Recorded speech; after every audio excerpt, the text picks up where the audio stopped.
तो हेलो दोस्तों, मैं हूं आपका दोस्त और होस्ट सुनील और आप सुन रहे हैं सुनील हॉरर स्टोरी। कहानी को देखने से ज़्यादा सुनने में मज़ा आता है, तो अपने हेडफोन लगा लीजिए। आज की कहानी का नाम है डाकघर का रहस्य। दोस्तों, कहानी को शुरू करने से पहले आप चैनल को सब्सक्राइब कर लें और अगर आपको कहानी अच्छी लगे तो चैनल को सब्सक्राइब और लाइक कर देना वीडियो को। तो दोस्तों, कहानी को शुरू करते हैं। तो दोस्तों, ये मेरी आप बीती कहानी है। मैं आज भी इसे सुना रहा हूँ तो मेरी रूह कांप रही है। तो दोस्तों, ये उन दिनों की बात है जब मुझे मजबूरी में निगोही के पुराने डाकघर में रात बितानी पड़ी थी।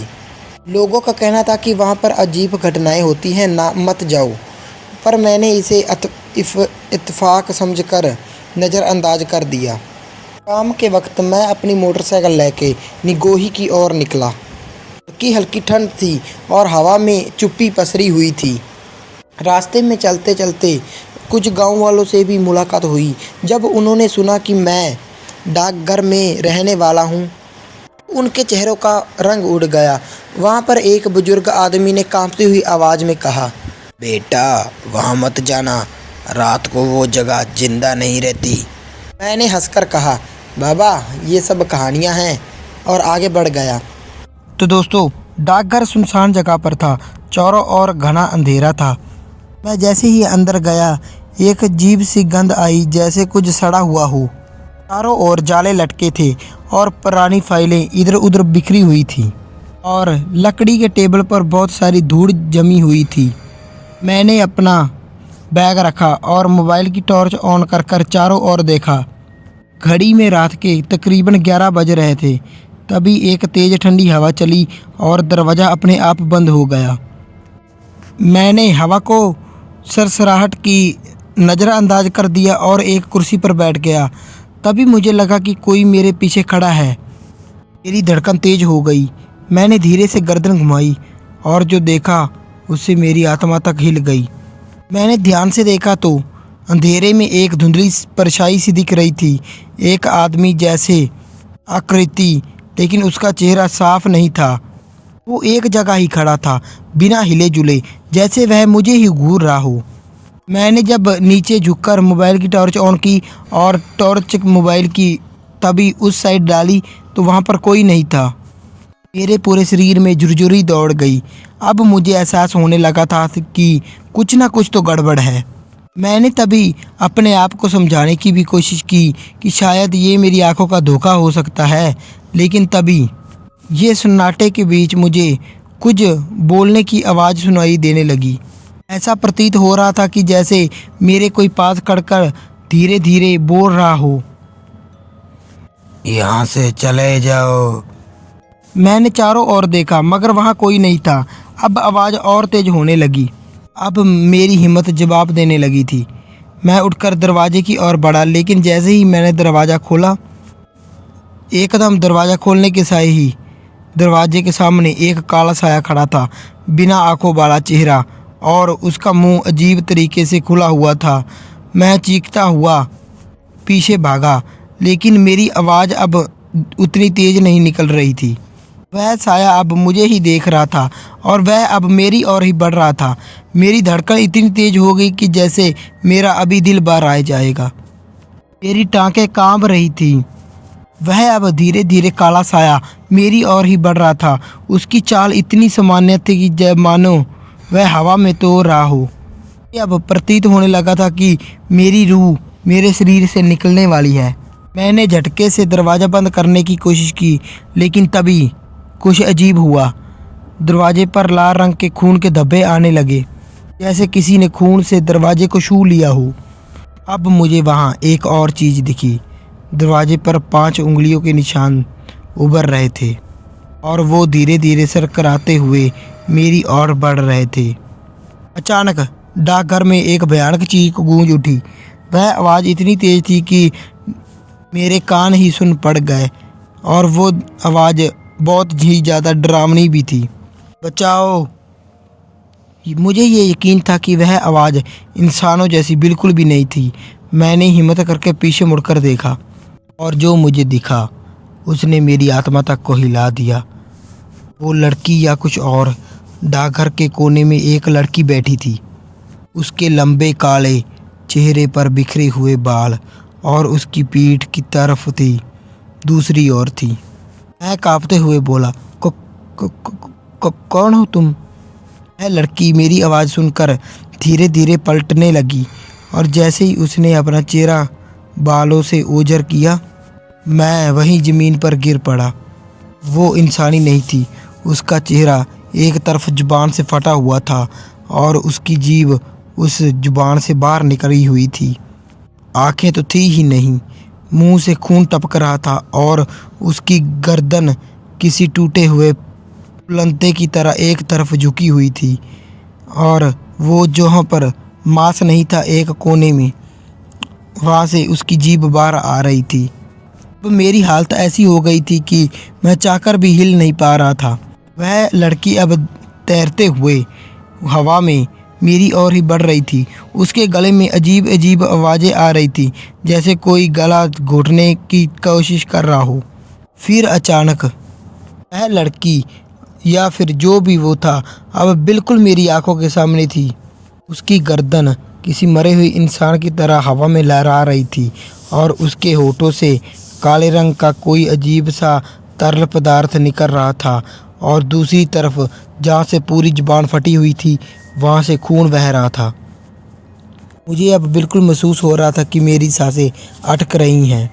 मैं उसे देखकर भागने की कोशिश कर रहा था, लेकिन जैसे ही मैंने हिलने की कोशिश की, उसका ठंडा बर्फ़ जैसा हाथ मेरे कंधे पर आ गया। उसके छूते ही मेरे शरीर में हजारों सुइयां चुभने लगी।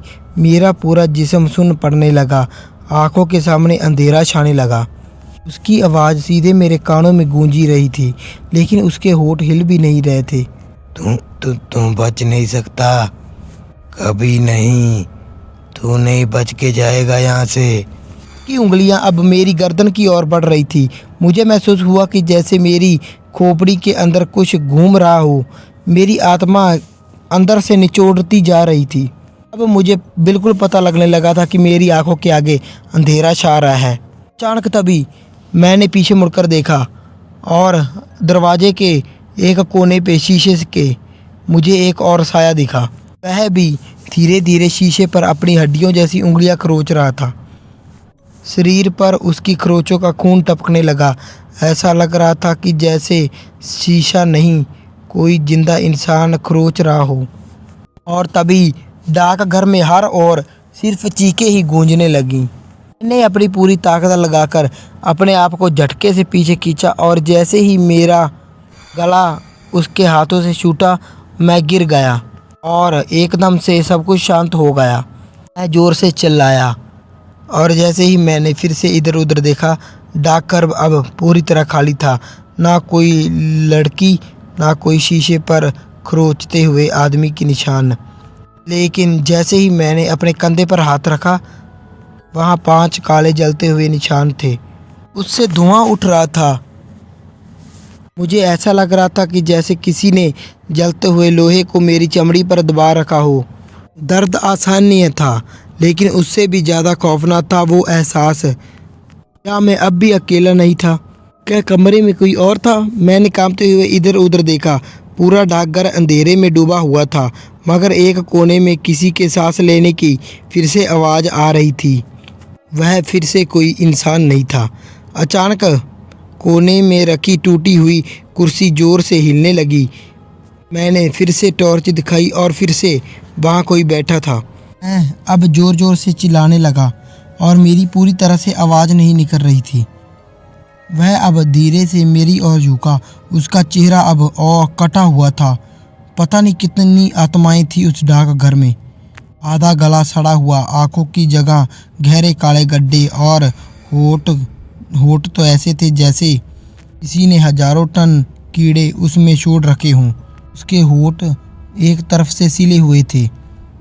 फिर उसकी बदबूदार और लंबी हड्डियां जैसी उंगलियां मेरी ओर बढ़ने लगी। अब तेरी बारी है। अचानक मेरे कंधे पर जहां वो जलते हुए निशान थे, वहां से खून निकलने लगा। मगर वो खून, आश्चर्य की बात है, लाल नहीं था।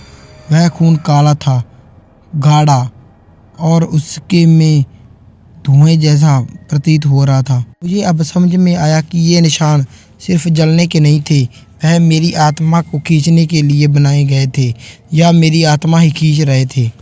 अब मैं भागना ही चाहता था, कोई भी हालत में वहाँ बिल्कुल भी रुकना नहीं चाहता था। दरवाज़ा खुला मगर बाहर कोई था।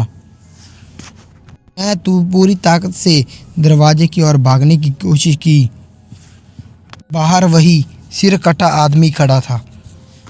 इस बार उसका सिर उसके हाथ में था और वो मुझे ही घूर रहा था। फिर उसने धीरे धीरे अपना सिर कटा हुआ उठाया और उसके होंठ हिलने लगे। अगर यहाँ से भागा तो घर तक छोड़ने जाऊंगा। मैं अब फंस चुका था, ना तो मैं बाहर जा सकता था और ना ही मैं अंदर रुक सकता था। तभी कमरे में वही सड़ी हुई लड़की ज़मीन पर रेंगने लगी। उसकी हड्डियाँ कड़कड़ाने की आवाज़ मुझे बिल्कुल साफ सुनाई दे रही थी और वह अब मेरे पैर पकड़ने ही वाली थी। अगर उसने मुझे पकड़ लिया तो शायद मैं हमेशा के लिए उसी डाकघर में फंस जाता, बच नहीं पाऊंगा। उसकी आवाज़ में सैकड़ों लोगों की चीखें गूंज रही थी। मेरी सांस तेज हो गई, शरीर जड़ से रुक चुका था। चारों ओर अंधेरा भी घना होता जा रहा था। मेरे पास सिर्फ एक ही रास्ता था, वहाँ से बाहर भागना। मुझे याद आया कि जब मैं आया था तो मैं मेन गेट में जंग लगा हुआ था। अगर मैं जोर लगाऊं तो उसे शायद तोड़ सकता हूँ। मैं एक झटके से जोर से चीखा और पूरी ताकत से दरवाजे की ओर भागा। मैंने पूरा जोर लगाया मगर दरवाज़ा टक से मस नहीं हुआ। मुझे महसूस हुआ कि जैसे कोई ताकत मुझे पीछे खींच रही हो। फिर अचानक पूरे डाकघर में एक साथ सैकड़ों हाथों की आवाज़ गूंजने लगी। ऐसा लग रहा था कि जैसे साथ में बहुत सारे लोग दौड़ रहे हों मगर दिखाई कुछ नहीं दे रहा था। फिर मुझे झटका लगा और मेरे सामने सबसे डरावनी चीज़ थी जो मैंने कभी नहीं देखी थी। पूरे डाकघर के कोने में बहुत सारे मुंह उभर रहे थे। हर दीवार पर कटे फटे चेहरे और सैकड़ों मुंह जो दर्द में चिल्ला रहे हों, बचाओ हमें, बचाओ। तुम भी अब हमारे ही साथ रहोगे। मेरी हिम्मत अब जवाब देने लगी थी। मैंने मानने वाला था कि बस मैं यहीं फंस जाऊंगा, लेकिन तभी मेरे कंधे पर जलने हुए 5 निशान चमकने लगे। उसमें से सफ़ेद रोशनी निकली और पूरी जगह गूंज उठी। वो सिर कटा आदमी, वह आधे मुंह वाली परछाई, सैकड़ों परछाइयाँ सब दर्द में चीखने लगे। नहीं, एक जोरदार धमाका हुआ और सबसे काले धुएं में बदल गए। मैं ज़मीन पर गिर पड़ा, राम राम राम राम राम भगवान का नाम लेकर। जब आंखें खुली, जबकि मैं ज़मीन पर गिर पड़ा था, आंखें खुली थी तो सूरज की पहली किरण मेरे ही चेहरे पर पड़ी। मैं डाकघर के बाहर पड़ा था। सब कुछ शांत था, ना कोई परछाई, ना कोई आवाज़, सिर्फ हवा की सरसराहट थी और वो भी अब तेज होने लगी थी। मैं अब बाहर आ चुका था। मैंने बिना कुछ सोचे अपनी बाइक उठाई और वहाँ से इतनी तेज़ी भागा कि मेरी बाइक इतनी तेज़ जा रही थी।